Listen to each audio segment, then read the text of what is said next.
America और चीन के बीच टकराव की बात किसी से छिपी नहीं है। हालांकि पिछले कुछ वक्त से दोनों देशों के बीच तनाव बढ़ता ही जा रहा है, जिसका सीधा असर अमेरिका की यात्रा करने वाले चीनी नागरिकों पर दिख रहा है। यही वजह है कि अब चीन को उन लोगों के लिए ट्रैवल एडवाइजरी जारी करनी पड़ी है जो अमेरिका की यात्रा करने वाले हैं। उनसे कहा गया है कि वो लोग तलाशी समेत सभी संभावित परेशानी भरे हालातों के लिए तैयार रहें।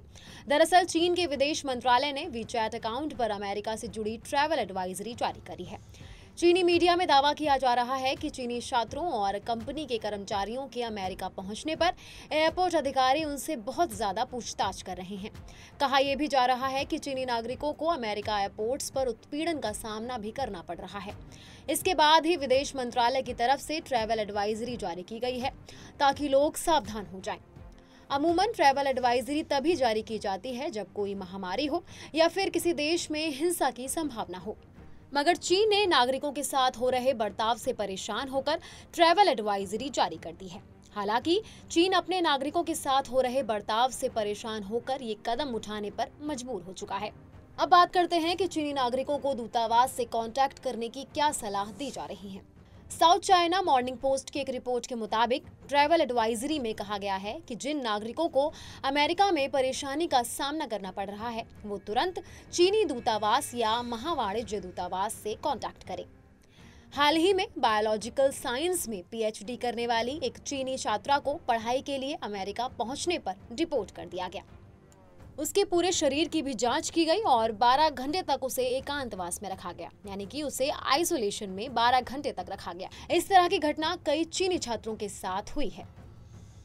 चीन का दावा है कि अमेरिका शीत युद्ध की मानसिकता दिखा रहा है।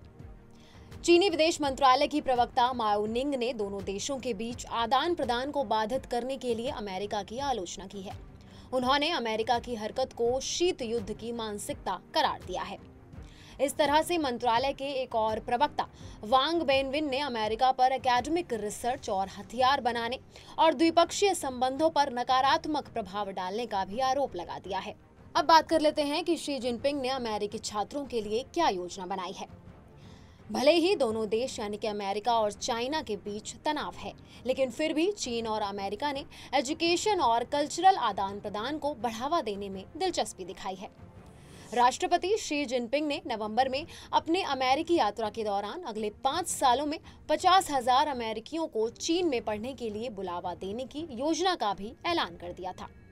चीन ने अमेरिका के साथ स्टूडेंट एक्सचेंज और दोनों देशों की यूनिवर्सिटीज के बीच सहयोग बढ़ाने के लिए भी बात की है। लेकिन अब देखना होगा कि इस तरीके की ट्रैवल एडवाइजरी के बाद दोनों देशों के संबंधों में किस तरीके का असर दिखाई पड़ेगा। बाकी ऐसे ही तमाम बड़ी जानकारियों के लिए देखते रहिए आप punjabkesari.com और चैनल को सब्सक्राइब करना बिल्कुल ना भूलें।